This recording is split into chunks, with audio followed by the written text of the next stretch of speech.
Let's pull up some of this weirdity, this absurdity, oddity, shady dealings, weirdity. So we have this tweet from Al-Walid Talal. He says, I don't believe that the proposed offer by Elon Musk, $54.20, comes close to the intrinsic value of Twitter given its growth prospects. Being one of the largest and long-term shareholders of Twitter, Kingdom, KHC, and I reject this offer. Elon Musk responded to this in a very powerful way. But the first thing I want to do is give you some context. In a story from Reuters, published by Yahoo Finance, they say something very simple. Let me scroll down.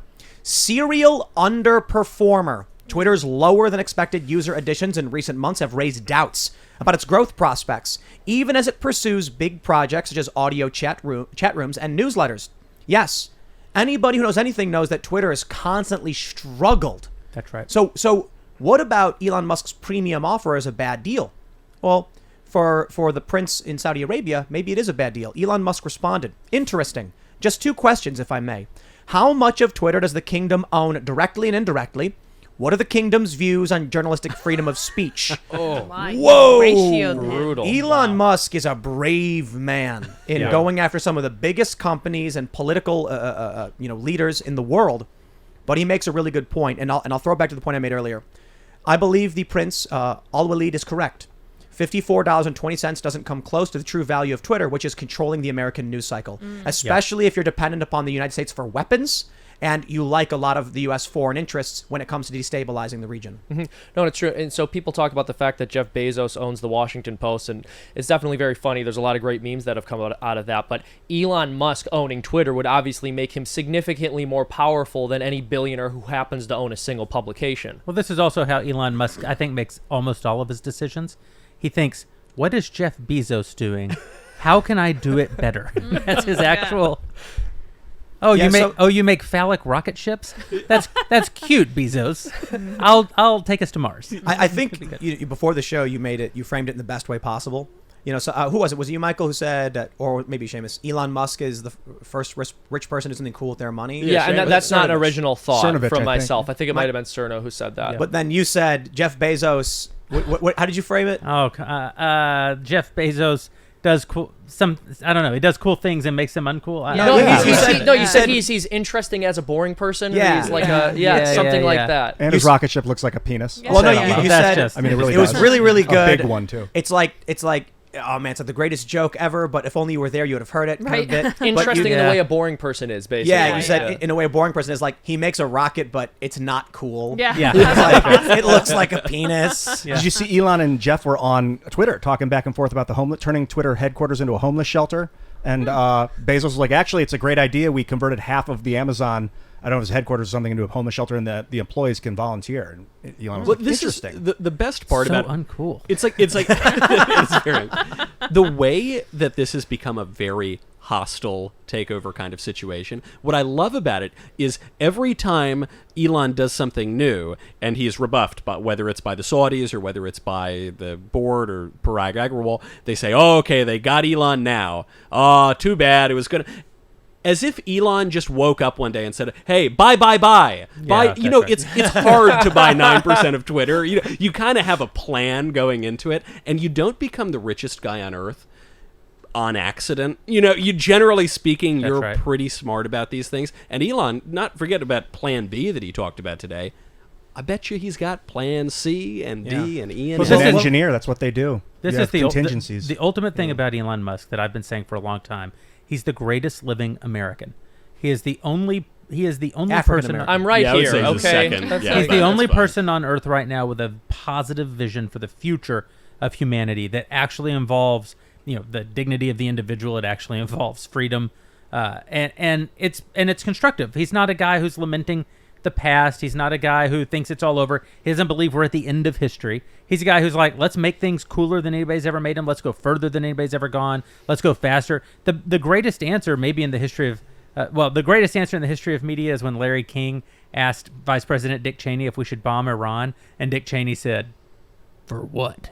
The second best answer in the history of media is when Jay Leno was trying to jab at Elon Musk for putting bulletproof windows on the Cybertruck. And he's like, why would you do that? Why would you do that? And Elon said, Because it's badass. What are you talking about? Is it? You know what I like about Elon Musk?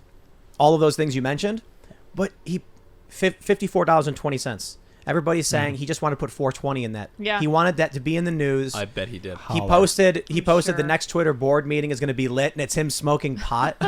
he's having fun. He's a choice like That's Ben right. Franklin, man. Ben But Franklin wanted to make the turkey our national bird. The Delightful. ultimate troll until Elon. I think people like turkeys. I love turkeys. Yeah. But I'm also I don't know a troll. about trolling.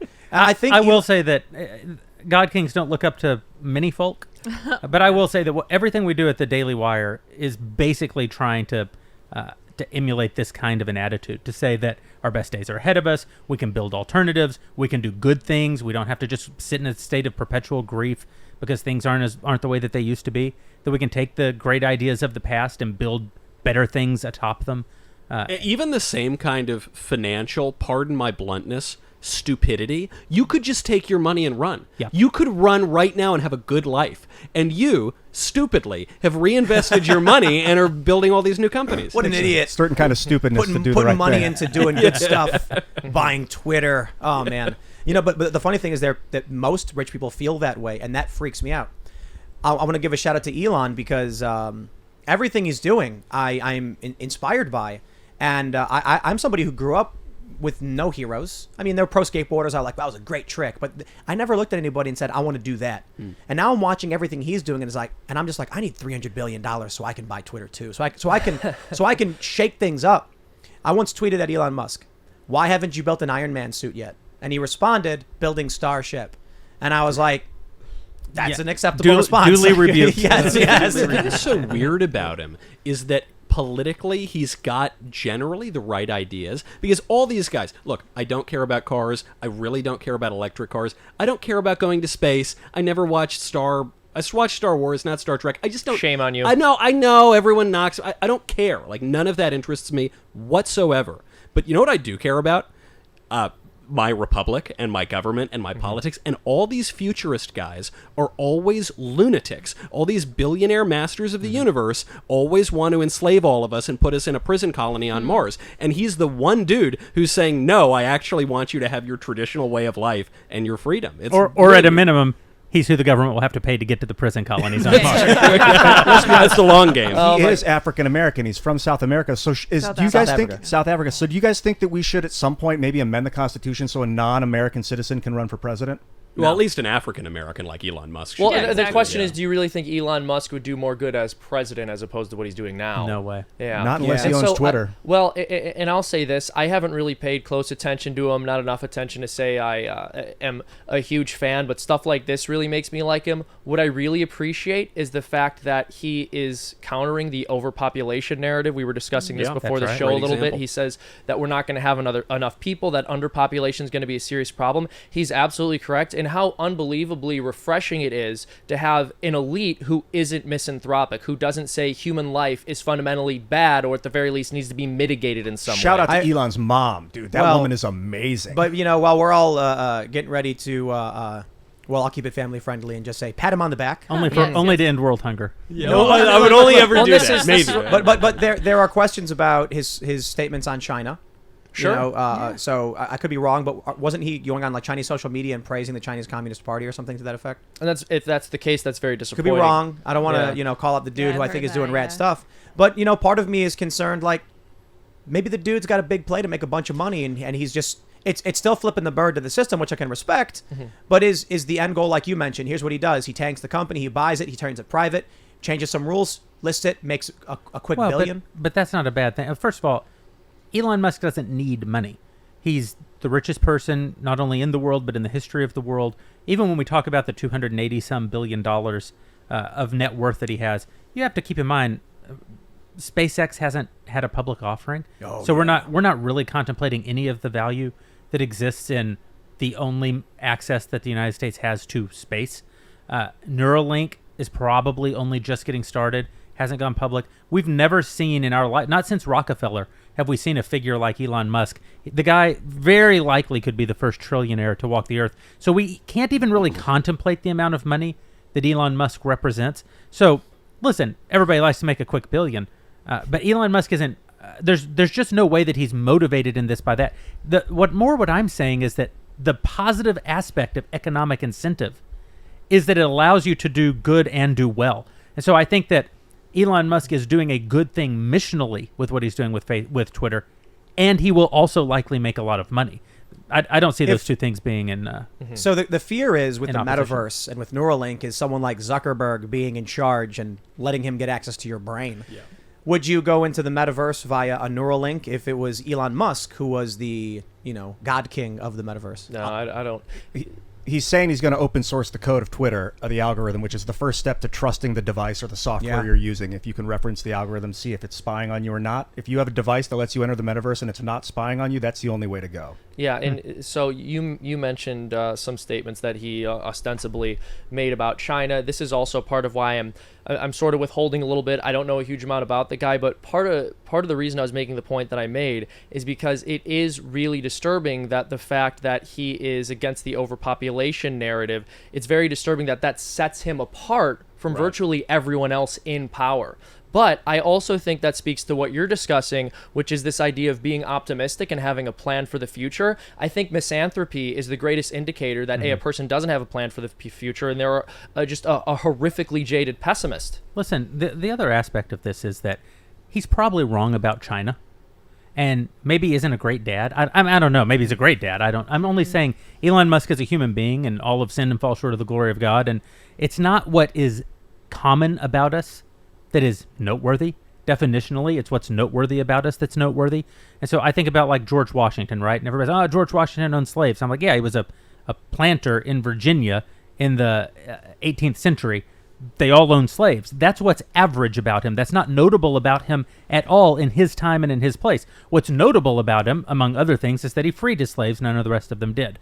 So does that justify slavery? No. Is that an excuse for slavery? No. It's only to say that it's not worth bringing up that George Washington owned slaves. That's not actually an interesting thing about George Washington in his time. He owned 300 slaves, and it was not interesting about him. If I owned even one slave, it would be remarkably noteworthy, because in my time and in my place, that would be the incredibly strange, peculiar thing that reveals something about me. And so for a billionaire industrialist to believe in free trade and be dependent somewhat on the Asian markets and probably on Chinese manufacturing. Elon Musk isn't who outsourced all of America's manufacturing. That happened 50 years ago, 60 years ago. But he is is dependent in many ways on that manufacturing, although he's doing something about it and trying to manufacture in America. But all of that to say, those aren't actually the interesting things about him. They may be negative things about him, but they're not noteworthy things about him. What's noteworthy about him is that he's the only guy in that space who, to your point, seems to be pro-human. He's the only person in that space who seems to be pro-speech. These are the actual noteworthy things. The pro-human thing part is so important because it is the weirdest aspect to me, especially of Bill Gates. Bill Gates will not shut up about how there are too many people on the planet, and it's just a lie. Overpopulation is completely made up. Most notably, there was this book, The Population Bomb, in 1970-71. It said that within 10 years, even if we now coerce abortions, which the book called for, coerce sterility, even if we do that right now, we're screwed. There's going to be in 10 years mass famine everywhere, and it was completely made up. We're 50 years later, the world population doubled, malnutrition is at an all-time low. Thanks for checking out this segment from the Timcast IRL podcast. If you want to watch live, you can check out this channel Monday through Friday at 8 p.m. Now, don't forget to smash that like button, subscribe to this channel, and if you want more unfiltered and uncensored content with all of these guests, go to timcast.com and become a member. All of these guests you know and love in exclusive segments on our website where we are unrestricted in what we talk about, so you'll definitely not want to miss it. Thanks for hanging out. We'll see you all next time.